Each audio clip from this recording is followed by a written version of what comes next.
Jyotirmirandasya Gyananjana Shalakaya Chakshurunmilitam Yena Tasmai Shri Gurave Namaha.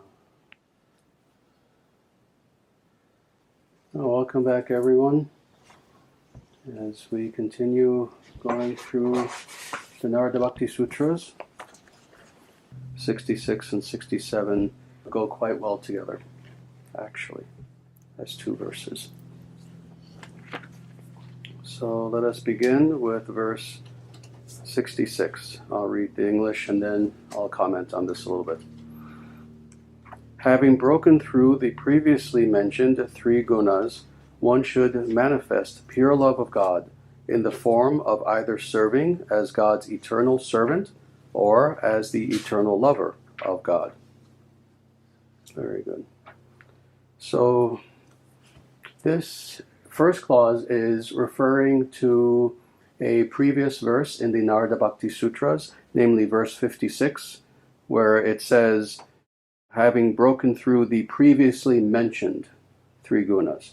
So previously mentioned, it's referring to the fact that it did mention the three gunas earlier in verse 56. So that's what that is about. And having broken through the three gunas. Let's talk about this for a moment. What does this mean? The three gunas is fascinating. It's a very fascinating topic to talk about, actually, because it involves so much. It involves physics, actually, which is the root, heart of the gunas, as is prakriti, which is materiality itself, that is the physical. But then also the three gunas have a lot to do with psychology as well, because we know that anything that is material has the three gunas within them. Anything that is material. That means the obvious in sentient matter, but that also means our physical bodies, which also are insentient, actually, and only seem to have sentiency because consciousness is present. It includes mind substance, chitta, all mind substance, so it includes mind, intellect, ego, etc. All this is materiality. And all materiality, all prakriti, has within it the three gunas. And the three gunas are, anyone? Rajas, Tamas, and Sattva. Very good. Yes. Yes. These are the three gunas. Now, the three gunas are all material because they themselves are modes of prakriti, of materiality itself. So necessarily, if they came from the material, they are material. They're not, of course, all equal. And of the three, what a yogi attempts to cultivate within themselves is specifically sattva. Even though sattva is still a material quality, still it is the finest of material qualities. So beginning with the finest of material qualities as a jumping off point, the idea is we cultivate sattvic qualities within us with the idea that eventually we will transcend even sattva. And in fact, all of the gunas. This is the goal, is to transcend all of these modes of materiality that are all around us, but especially within us, especially those modes as they affect us psychologically, as these three modes affect our mind, our psyche, how we view the world, our perceptions, etc. We are meant to transcend all three of these gunas. Thus, having broken through the previously mentioned three gunas, all right? That's the first criterion. Now, interestingly, we are going to see now when we go to the rest of this verse that that is only the beginning. So, having broken through these three gunas, what does that mean? Having achieved liberation, interestingly.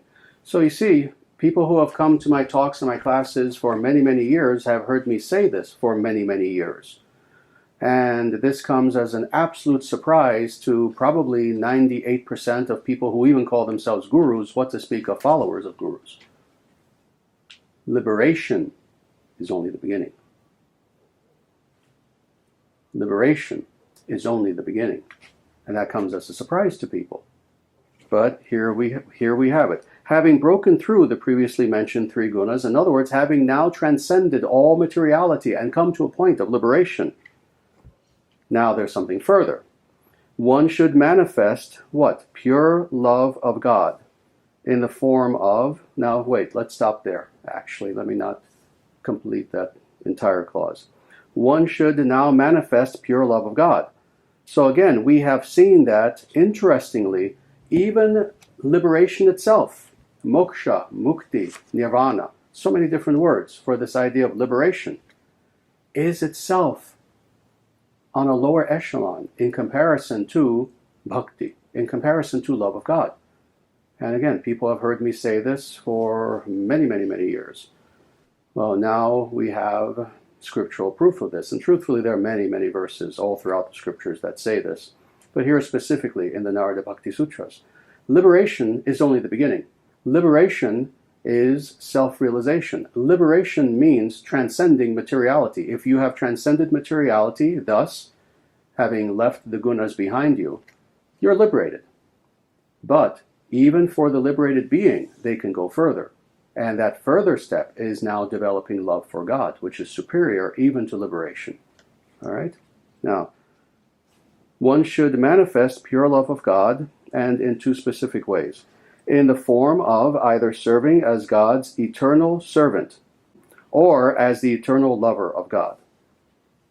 Now, the truth of the matter is, in expressing our love for the divine, there are many different ways in which this can be manifest.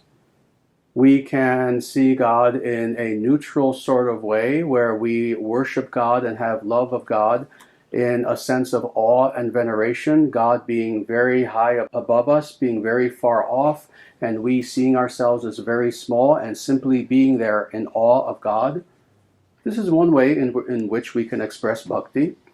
Another way is that we can express bhakti by seeing ourselves as God's friend. And there are people who have done this historically. In fact, when Krishna was here specifically, one thing that is very famous about his pastimes here is that he had what were called gopas, or these male friends of his, who he would literally just hang out with. Imagine hanging out with God as a friend. Imagine being, 10 years old. You're 10 years old. God is, quote unquote, 10 years old. And your relationship with God is a loving one, but it's one of friends. True friends. Pure friendship.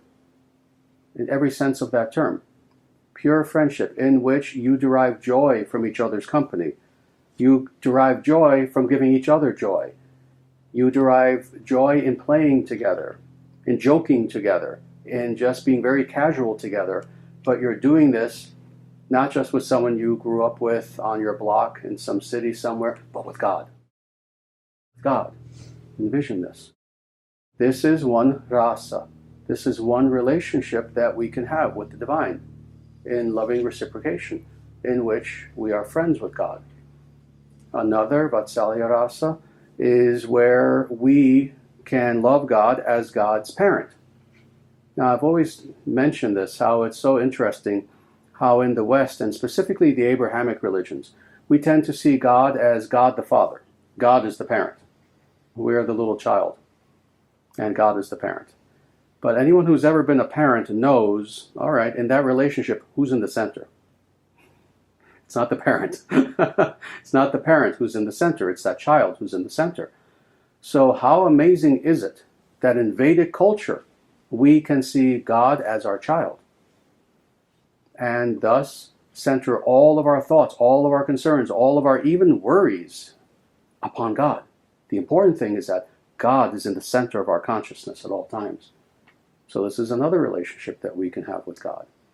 Now, these two relationships are mentioned very specifically, and that is either being God's servant, where quite literally we are God's servant. We are there and God simply tells us what he wants. Oh, can you please get me a glass of water? Yes, yes, my Lord. And we go and we humbly bring a glass of water. You can imagine what it means to be a servant. But of course, a servant to the most perfect master on earth. A master who loves us in a way that is inconceivable. And who doesn't need our service. That's the thing. Doesn't need our service. God can do anything. God needs for us to get him a cup of water. God is the taste of water. He says himself in Bhagavad-Gita. He doesn't need our service. But it's the beauty of reciprocal loving relationship that we can experience with Him. So this is one way in which we can serve God. And then the second way that Narada mentions is an eternal lover of God. And this is meant quite literally. This is meant quite literally in terms of the romantic notion, the ancient romantic notion spoken about by many ancient philosophers, not just in Asia but in the West as well, of lover and beloved, and the dynamic that is there between lover and beloved. And it's interesting how in several traditions you have this idea of marrying God. Who has heard, for those people who were, for example, raised Christian, this concept of bride of Christ? Who's heard of this idea? Yeah, it's very interesting. With a lot of nuns, for example, when they join the convent, they will get a wedding ring on their finger. And they go through a ceremony where the idea is, yes, they're celibate for the rest of their life now, but they are married to Christ. How interesting. What is the meaning of this? It's lover and beloved coming together. It's the idea of a reciprocal spiritual relationship in which we see God quite literally as our pati, as our swamin, as our master, as our Lord. And it's an amazing thing. We find this also, of course, all throughout Vedic culture, Vedic spirituality. We have the idea of Krishna and the gopis, the idea that the gopis are young girls who are actually perfected yogis, individuals who in previous lives perfected themselves in yoga, could not be more perfect, but they wanted to have a relationship with God in which they saw God as the beloved, and they were the lover of God. Thus, they became reincarnated when Krishna came here as the gopis. We have many, many stories. You don't have to go back 5,000, 5,100 years. We have many stories, even more recently, of young girls, young women who were pure devotees, who were liberated beings, who quite literally saw God as their husband. When we were in Austin, not long ago, just a few months ago, we visited a Hindu temple that was there, and I was kind of giving people an unofficial tour of the temple. And one murti who we saw there was that of Andal. And she is both the incarnation of Bhumi Devi, of the earth goddess, but also she was one of the Alvars, one of these 12 great sages and yogis who lived many thousands of years ago. And without telling the whole story again, the idea essentially is that she saw herself in the form of a gopi, even though she was a very young girl at the time, I'm not sure how old, maybe 10 or something like that.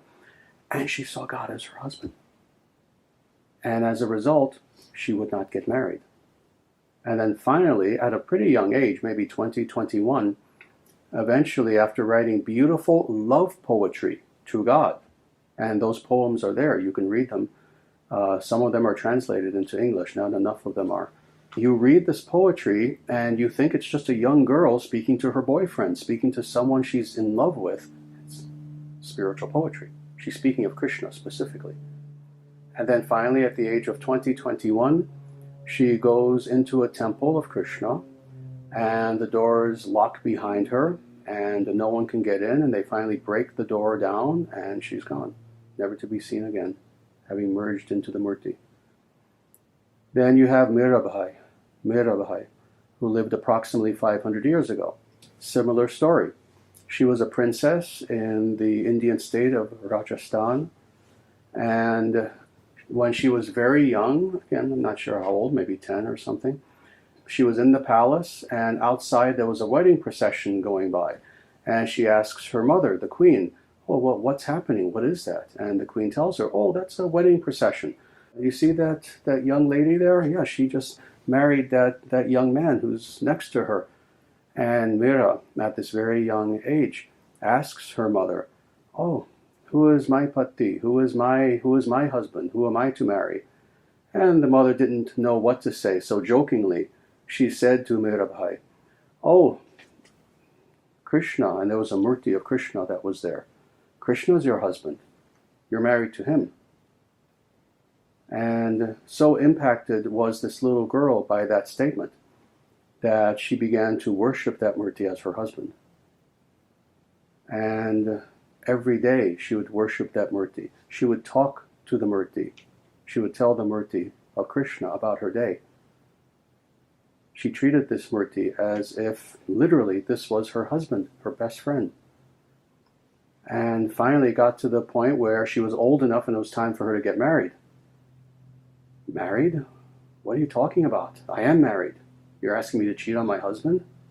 What are you talking about? Of course, her parents would ask her, what are you talking about? I'm married to Krishna. And to make, again, a long story short, they of course thought she was crazy. And they forced her against her will to get married, sent her to another kingdom, and she told her new official husband, sorry, but I'm not married to you. I'm already married. My parents should have told you this. Oh, well, they didn't mention that. What do you mean you're already married? Yes, I'm married. This is Krishna. She would point to the Murti. And they thought she was insane. And then finally, after their trying to kill her several times and being very unsuccessful, one night she left, never to be seen by her family again. And she traveled the length and breadth of North India. She traveled the length and breadth of North India, singing to Krishna. And this was someone who was a queen at this point. She was a princess. And she just traveled barefoot with only the sari that she had on and a ektar as her two sole possessions, and of course the Murti. But that wasn't a possession, that was her husband.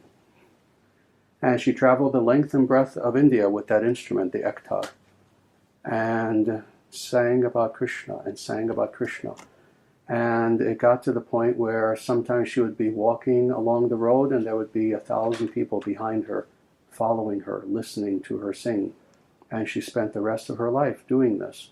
And one day she was in, I forget if it was Vrindavana or Mathura, and I believe it was Akbar, the Mughal emperor of North India at that time, who was a Muslim, still had heard about this amazing person who was a princess, but yet who spent all of her time just traveling and singing about Krishna.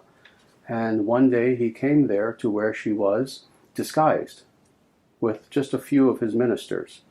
And he sat very quietly as she was sitting in the temple and singing, surrounded by thousands of devotees.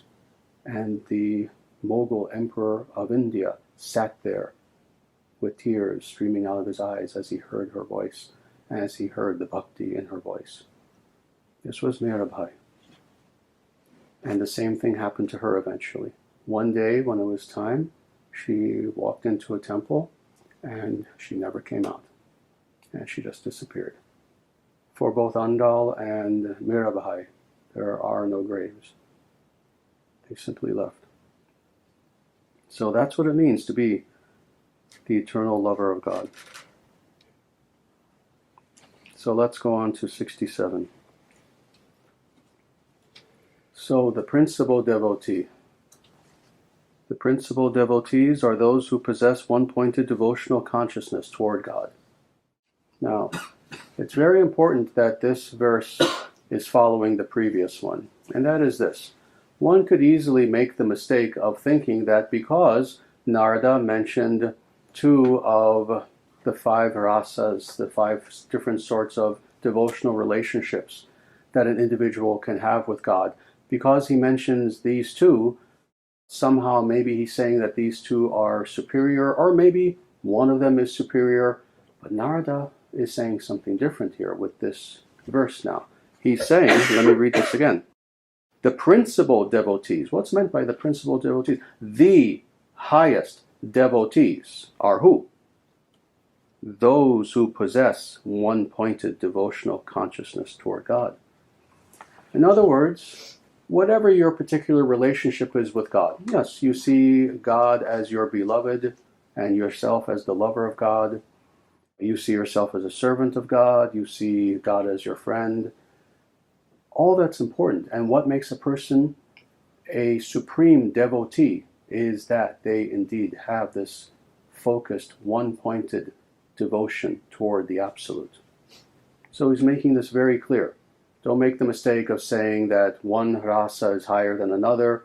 Rather, that person who is most devoted is the supreme devotee. So very important. Very, very important. That is the principal devotee. Now let's go on. Now, principal devotees. The next section for several verses is going to explain what such principal devotees, that is the highest devotees, the highest bhaktas, what are they like? And you'll remember before we officially started the class, I told people that this is one of my favorite sections of the Narada Bhakti Sutras. Now you'll see why. It begins here with this section that we're about to see, where, again, what is being explained? Please keep this in mind for the next several verses. Keep this in the back of your mind as we're talking about these verses. What Narada is talking about is the highest devotee, the purest devotee. Okay? So let's begin with 68. Such devotees, while conversing among each other, with their voices choked in ecstasy, their bodily hairs standing on end in thrill, and their eyes full of tears, are purifying to their own people and to the entire earth. Is that a powerful verse? This is giving a vivid description of what the purest devotees are like. So let's go through this. So again, such devotees, that is the purest devotees, while conversing among each other. So let's stop there. What does this sound like? This activity of devotees? Satsang. Yes, very good. Satsanga, very good. That's what's being described here. Such devotees when they are amongst each other. And this is important, actually. This is important to understand. This dynamic that occurs when, see, if you have one devotee, envision a pure devotee in your mind, envision a Prabhupada, envision a Ramanuja, envision one of the people I mentioned, maybe a Andal or a Mirabhai, envision a Narada, envision someone like this who is a pure devotee. To be in the presence of such a being alone, one being, is more powerful than being in the presence of an innumerable number of suns. It's more powerful. And the influence is more vivid. Now imagine the dynamism that occurs when two such beings come together. Imagine the dynamism when two such beings come together and begin to converse with each other, sharing their internal ecstasies with each other and compounding and compounding and compounding that bliss among each other. And then imagine a gathering of such devotees. Not just one, not just two, but however many. Imagine this spiritual dynamo of a group of such individuals coming together and sharing that experience with each other. Well, it explains now what happens. With their voices choked in ecstasy. Sometimes, emotionally, our voice can be choked. Often when we're sad. We've all experienced this, that something is happening and we're trying to talk to somebody and we're very sad, very emotional, and literally our voice will get choked to the point where it's hard to even talk. Sometimes, and this is to a lesser degree, sometimes with anger. Sometimes a person will be so angry that their voice becomes choked. But how often do we experience that we are so happy and so blissful and so ecstatic that we can barely even talk? Well, that's what's being spoken of here. When such devotees get together, this is what they experience. That even as they're trying to speak to each other, even as they're trying to converse with one another, it's hard. It's hard for them because of the ecstasy that they're experiencing. Their bodily hairs standing on end in thrill because they're so thrilled about what they're talking about, the spiritual topics that they're discussing. We've all experienced goosebumps, goose pimples. Again, sometimes for a bad reason, sometimes because we're scared, we're in a place that we think is haunted or something. Sometimes for a good reason, because we're just so happy that we just feel literally goosebumps.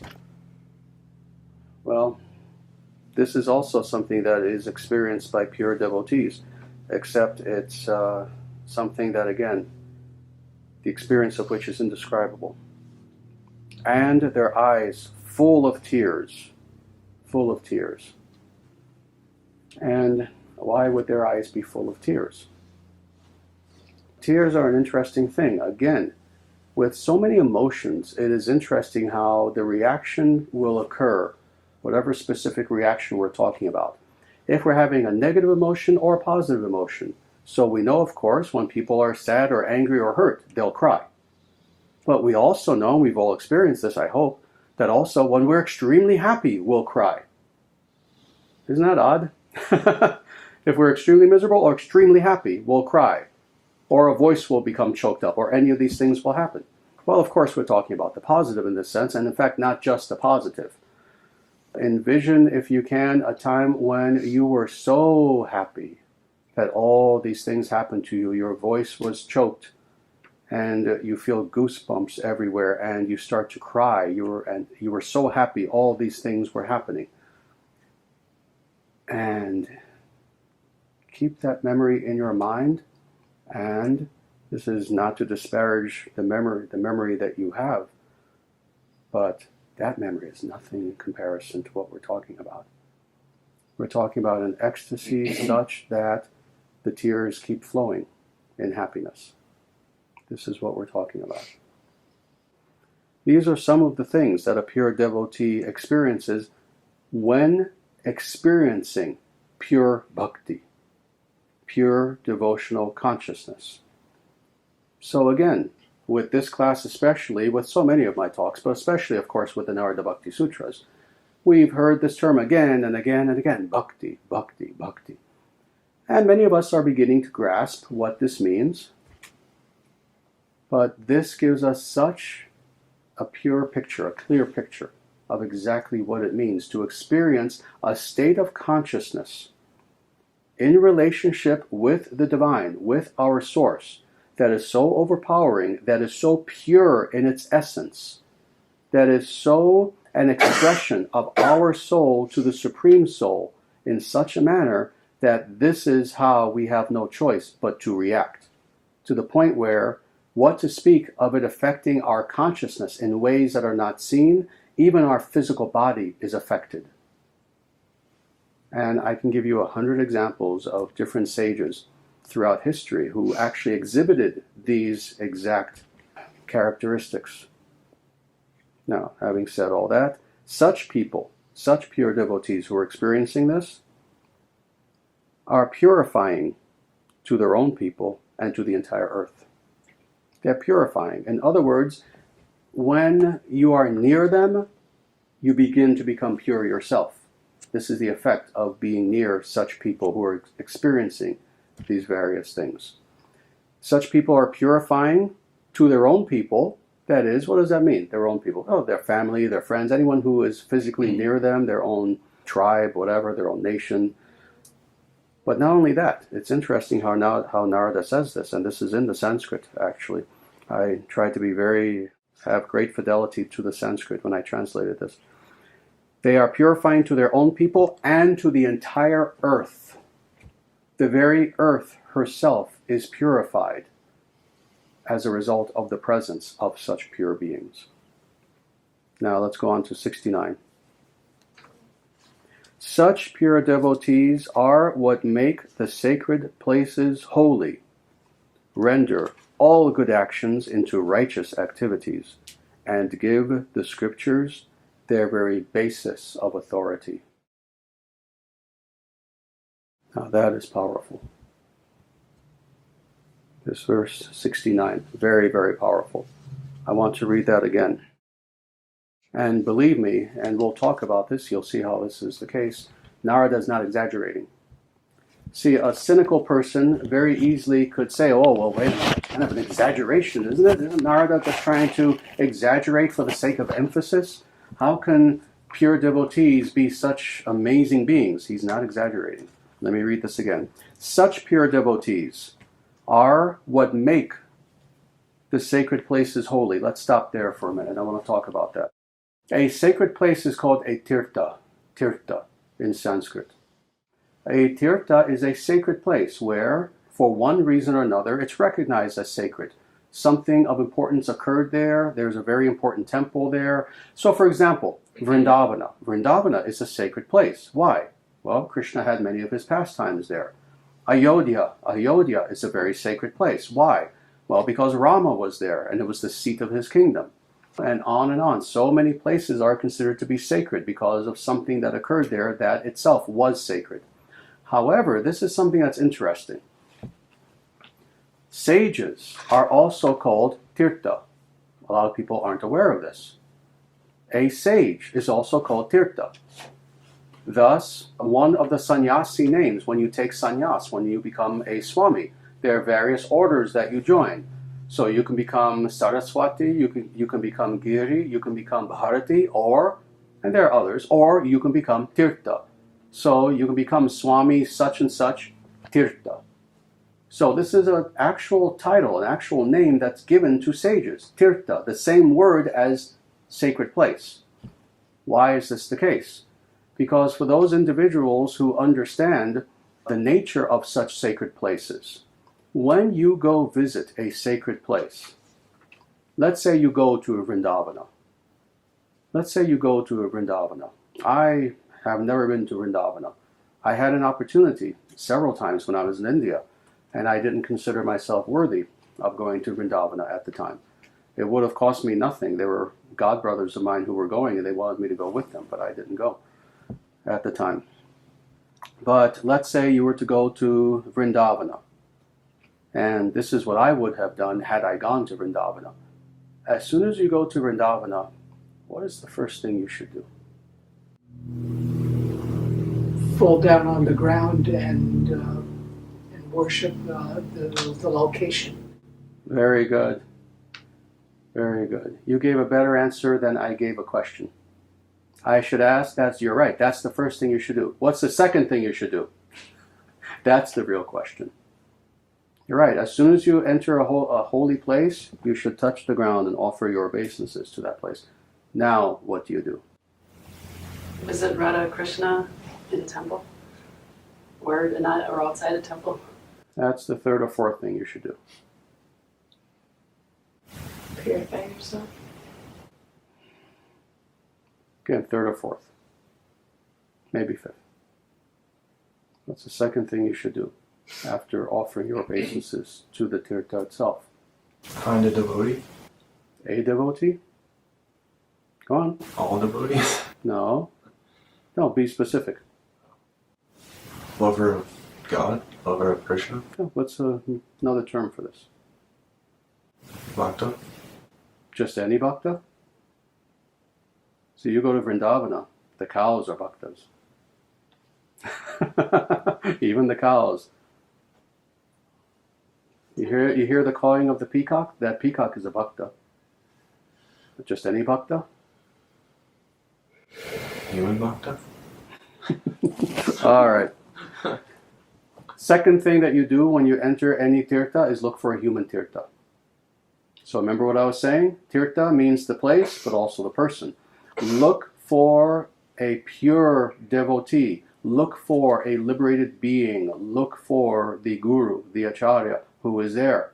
Look for that person who, their very presence, makes that sacred place even more sacred due to their presence alone. Find that person. And next, after offering your obeisances to the land itself, find that person and immediately place your head at that person's feet and ask for that person's blessings and whatever else that they will grace you with.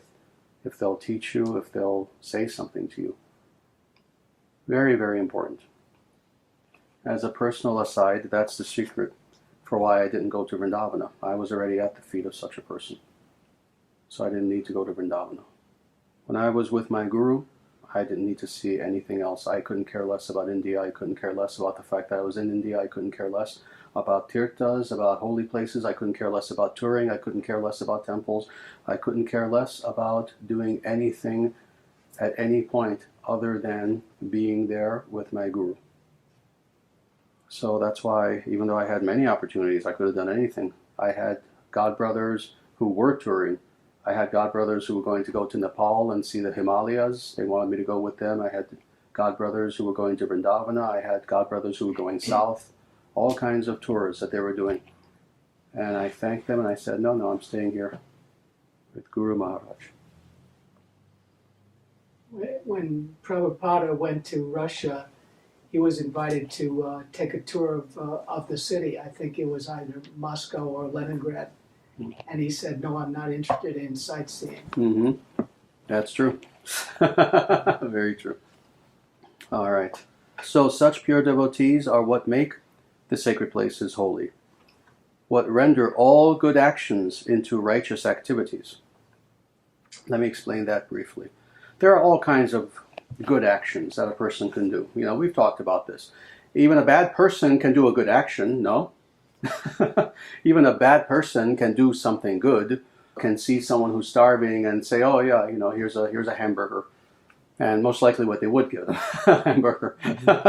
We can have all sorts of people do good activities. But a devotee, a pure devotee, takes such good activities and makes them truly divine, makes them transcendental activities. They take good actions and make them transcendental activities. Why? Because when a devotee, a pure devotee, does something that is quote unquote good, they are doing it with the purest of motivations. They're doing it out of bhakti, out of devotion, and as seva, as service to God. So, you have, I don't know if you can envision, two starving homeless people, one here and one there. Well, toward the first one comes this egotistical rich person who has plenty of money anyway, and he gives one of these people $1. And then with the second homeless person, here comes a pure devotee and gives that person $1. Are both actions the same? No. They're radically different. Why? That first person did good, they did something good, but all motivation that is done by a materialist is mixed motivation. Why did they give that person $1? Well, it made them feel good, or they knew someone was watching, or they're calculating in one way or another, even if it's in the subtlest way. There's always false ego that's involved. There's always ahankara that's there, that's involved. Now, with the second individual, who is the pure devotee, when they gave to the homeless person, what was the motivation? If it is a pure devotee, when they gave to that homeless person, they saw that homeless person as Atman, as a pure soul who in turn is a servant of God presently in illusion, presently experiencing amnesia. Thus, the motivation, the mindset, everything internally is completely different. All right, let's go on. And such pure devotees give the scriptures their very basis of authority. Now, this is a powerful one. Such pure devotees give the scriptures their very basis of authority. Now, that is a truly astounding statement. If we understand the nature of Vedic epistemology, if we understand the nature of what it is that is considered to be philosophically a valid source of knowledge, and then especially scripturally, what is considered to be a valid source of knowledge, this may sound like a very odd statement, because we understand that in Vedic philosophy, what is considered to be the highest, let's say, source of authoritative knowledge? It's scripture, it's Shastra, correct? How do we know truth? Well, we know it by looking at the scriptures, correct? Now, this is the thing. Two things. A, who reveals the scriptures? See, the scriptures are not simply revealed impersonally. It's not just that Well, how was such and such scripture revealed? Let's say Srimad-Bhagavatam, for example. Oh, the way it was revealed is somebody wandered into a cave and there was a pillar of light and there was a book floating upon that pillar of light and it was the Srimad-Bhagavatam. No. And they just kind of grabbed it and ran. No. That's not how such scriptures are revealed. They're revealed through pure devotees, through sages, through rishis, individuals who themselves have purified themselves in such a manner that truth can come through them, pure truth. That's A. But then there's B. And B, actually, deceivingly, is more important than A in this particular case. B is this. The pure devotee, the sage, is pramana bhuta, a term that very few people, even Vedic scholars, even know, but I used in my book, The Vedic Way of Knowing God.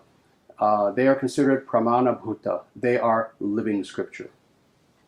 Pure devotees are personifications of truth, and thus they themselves are living scripture. You want to know what is the purport, what is the ultimate purport of Bhagavad-Gita and Srimad-Bhagavatam and the Vedas? Observe the words and the actions of a pure devotee, of someone who is a pure being, and you will see the scriptures in motion, in action, personified. That's the idea. Thus, such pure devotees give the scriptures themselves their very basis of authority. So that's the idea. I'll never tire of giving Prabhupada as an example. When you observe Prabhupada, you are observing the scriptures in motion. Everything he said, everything he did was an example of the teachings of Bhagavad-Gita, Srimad-Bhagavatam, and the entire corpus of Vedic literature. And this is true for any such pure being. All right, let's go on to 70. Tanmayaha. Such pure devotees are filled with God. Such pure devotees are filled with God. This gives an explanation for all the above. In other words, how is it that we can say all these things? How is it that we can say a pure devotee is what makes the sacred places holy, is who gives the scriptures their very basis of authority, etc., etc.? How are we to say this? Because such pure devotees are filled with God. And what does that mean, to be filled with God? It means that you look at the average individual in this world, the average human, the average animal, the average any living being. They're filled with ego. They're filled with ego. From the smallest baby to the most elderly person, from a bird to a tree, to an ant, to a god, to a deva, to a human of any description, they're filled with ego. The fact that they're here shows that. Sometimes beings will come here who don't have ego, but that's so rare it's not worth talking about, really. You look at almost any being, they're filled with ego. Now, what is a pure devotee? And you've heard me describe this before. They are an individual who has so emptied themselves of ego, and who conversely have so filled themselves with the very presence and grace and love of God that when you look upon them, even though still they remain human, you might as well say to yourself, what I am observing in actuality is God present before me, but in a human form. So what this is describing in a way is an Avesha avatar, but really it's describing the pure devotee. We've seen this image, I'm sure many people have, but without knowing what it really meant. Have you seen this image of Hanuman? And he's gripping his chest, and in fact, it's slightly gory, but not really. He's opening his chest physically. And what do you see there inside? Krishna. Actually, Rama. Yeah, because he's a devotee of Rama. You see Sita and Rama there inside his heart, inside his very being. It's an amazing image when you see this. It's powerful. Just look it up if you haven't seen this image. Just literally go to Google Images and Google something like, Hanuman's chest or something like that, you'll see this image where Hanuman is without any pain or anything. In fact, he is as equipoised as the most perfect yogi in complete contentment. He just opens himself, and there you don't see a heart, you don't see innards, you don't see intestines, you don't see anything. Instead, you see the image of Sita and Rama, who are there within him. This is what it means to be filled with God. Now, of course, this is figurative. It's not literally that if you go to a pure devotee and you open them up, you're going to see God. But the point is, they are filled with God. The point is that with everything that they do, with everything that they think about, with everything that they focus on, with everything that is of concern to them, with everything that is there on the very forefront of their consciousness, that thing is one thing and only one thing, and that is the divine. That is God.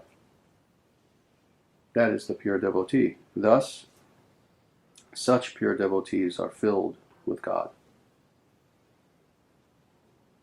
Now, we have 3 more verses to do, and then we'll be finished with chapter 4. Let's finish these verses. 71. The ancestors of such pure devotees rejoice.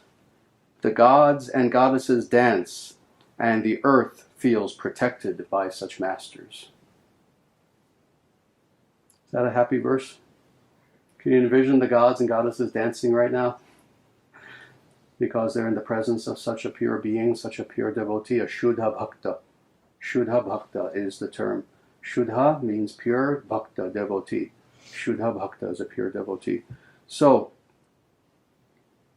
the ancestors of such pure devotees, they rejoice. Why?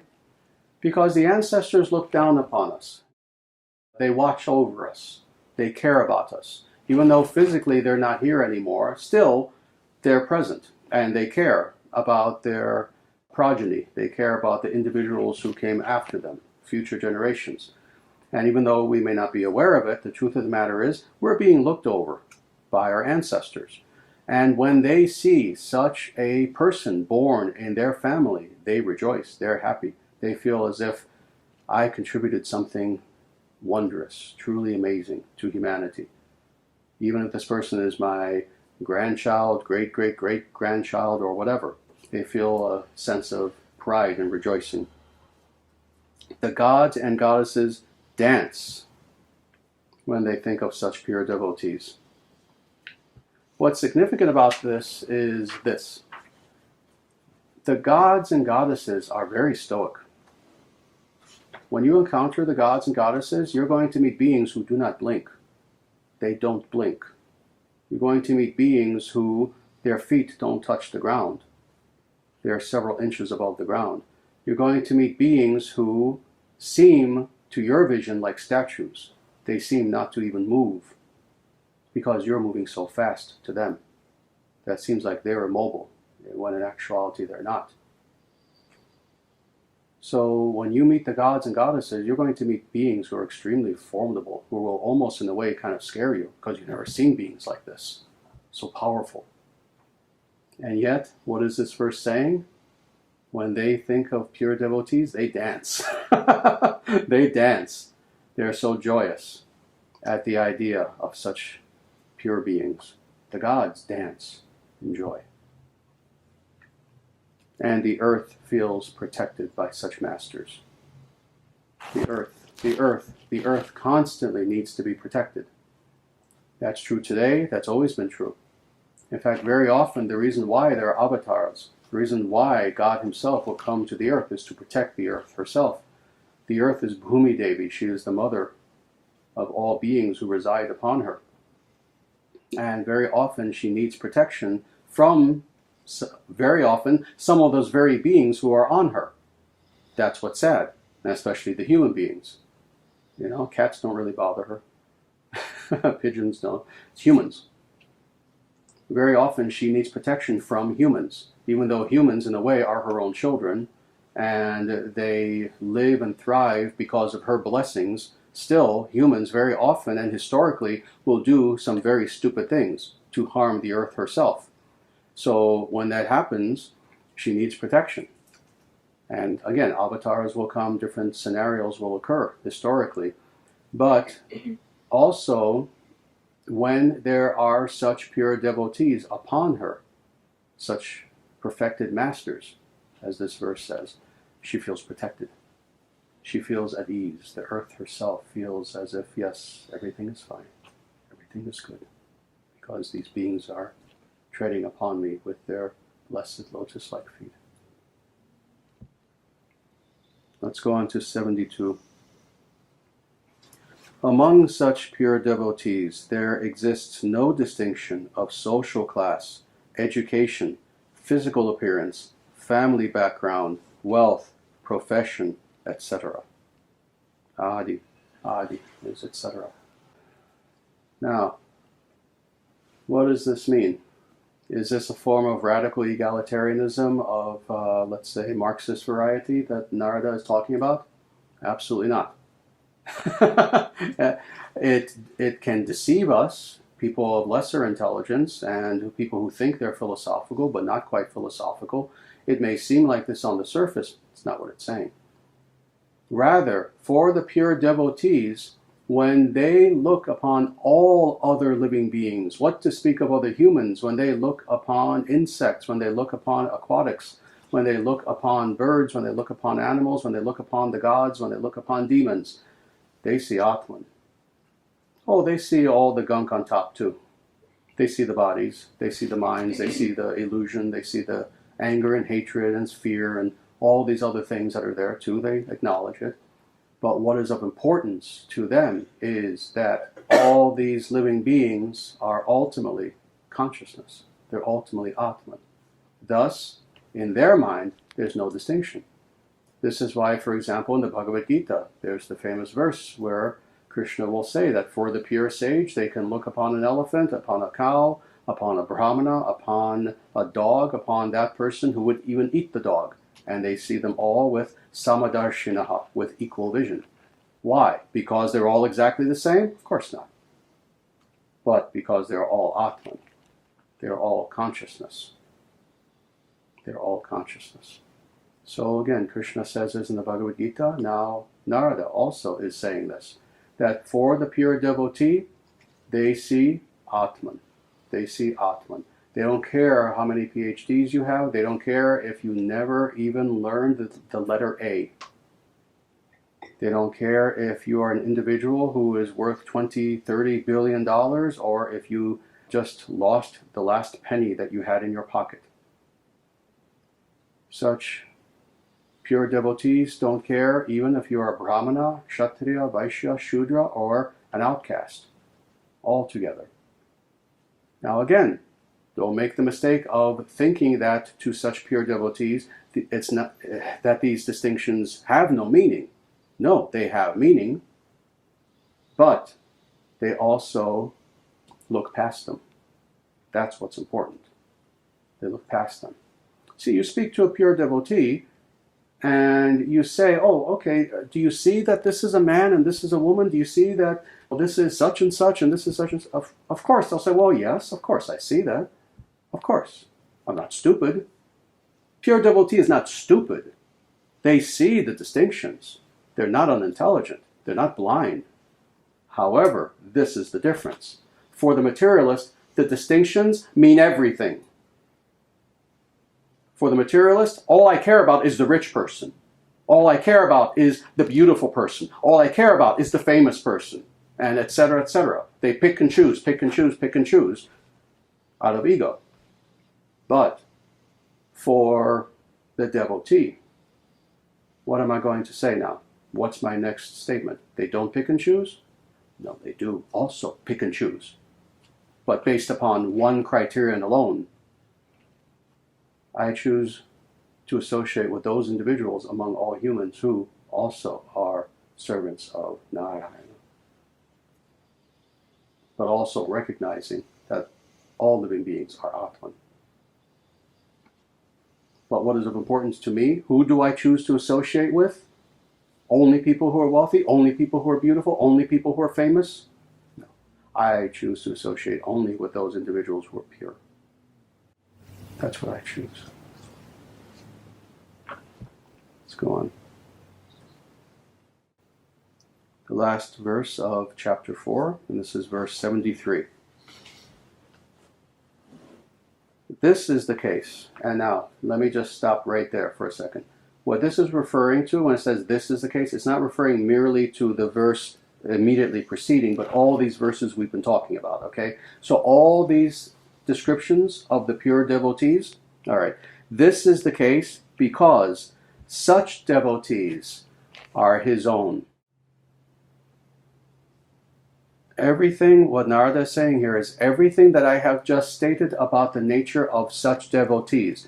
How is it that I can say such things, and why is it that pure devotees are all of these things that I just stated? Why is it from the very beginning, starting from the very beginning, why is it that such pure devotees, when they converse among each other, they do so with tears in their eyes? Why is it that they personify the scripture and the tirtha, the sacred places of this world? Why is it that all of these statements that I just made about the pure devotees? This is the case because such devotees are his own. Are his own. Such devotees are God's. They belong to God. What does this mean? Vishnu Parivar. Vishnu Parivar. Because such devotees are part of the family of God. They are his own. This is what Narada is saying. That I can say such things, such true things, about such pure devotees. And all of this is indeed the case for one reason, because they belong to him. Because such devotees belong to God. So this is our goal. 73, verse 73 in a way, encapsulates the goal of the Vaishnava, the goal of the Bhakta, the goal of the individual who is practicing Bhakti Yoga or Upasana Yoga, the individual who indeed wants to perfect their life in relationship, loving, reciprocal, devotional relationship with God. This encapsulates everything. What is our goal? To be his. Our goal is to recognize ourselves as already being within the loving family of God, of the divine. That is true family. That is real family. That is family in the highest sense of family. What is real family? Where there is real love. That is real family. And there is no higher love than what we have been speaking about in the entirety of the Narada Bhakti Sutras. Thus we are Vaishnava. Vaishnava, Vishnu, Vaishnava. We are members of the family of Vishnu. That is what Vaishnava means. Are there any questions? Would you say that the sages have come from like almost every background, or at least like socially and economically and like almost every background? Mm-hmm. Yes. Throughout history, I mean, of course, there are an unlimited number of sages throughout history, and they've come from every background imaginable, from pretty much every nation in the world, pretty much every region. Yeah, people tend to make the mistake of thinking that historically such bhaktas always existed only in India. That's absolute and utter, complete nonsense. There were such pure devotees in Europe, such pure devotees throughout Asia, just everywhere. Everywhere, even South America. Historically, if you go back far enough, yes, you'll find such beings all throughout the world. You'll find them from every economic background. Again, some of them, quite literally, were princesses. And some of them were, on the contrary, so poor that all they owned were the clothing on their back. They came from every social background, every economic background. They were men, they were women. They belonged to various varnas. So you find such pure devotees not in any way being restricted by any material sort of consideration whatsoever. Yeah, and again, that explains this one verse as well. where, yes, the pure devotee does not see such distinctions. And why? Because they look for those pure devotees regardless of what their background is. Does that answer your question? A very, very powerful section. Very powerful. Because it's describing what is the goal in a very, again, very living way, very clear sort of way, not just theoretical, but quite literally tells you how such pure beings, they cry and their hairs stand on end. You know, it's a very, very real, very, very real thing. When we think about liberated beings, what do we tend to think of? We tend to think of just this idea of a very stoic person, almost like a statue. Oh yes, that's a liberated being, and we think of someone who's almost like a statue. It's hard for us to even conceive of what such a person would be like. But this puts it in very, you could say, very human terms. Before you become liberated, you have to have been something. You were human with a human body. And even how you express such transcendental mellows and how you express such devotion is exhibited in the totality of your being. It's exhibited in your face, it's exhibited in your voice, it's exhibited in your very body itself, even though the body is material, it doesn't matter. It ceases to be. See, for the pure devotee, in their mind, in their perception, materiality ceases, and everything now is there to serve God. Yeah, still temporary, but it's serving God. Serving God. So for the pure devotee, their own body, you see, this is why I have to always state this, you know. There's this idea that, when you become a pure devotee, when you become liberated and you no longer have any material concern, it must be the case that you begin to despise your body. No, this is a sacred tool for serving God. No, you don't despise it, you take care of it. Everything you have, everything you own, everything that's around you. You see other people, even when they're still in illusion, you see them as potential servants of God. You see, your entire worldview and how you perceive reality has now changed to the point where materiality is still there. And again, of course, you can still make that distinction. That, yes, it's not actually spiritual, it's material. I understand, yes. Again, the pure devotee is not a dummy. They understand what is materiality, but now they understand all materiality, while still being materiality, can now be used in God's service, and thus that very materiality itself has gone through you could say, transubstantiation, where now it is transcendentalized, because it is being used purely for the service of God. So, it's a very, very powerful section, this whole section, the end of chapter 4 that we just went through.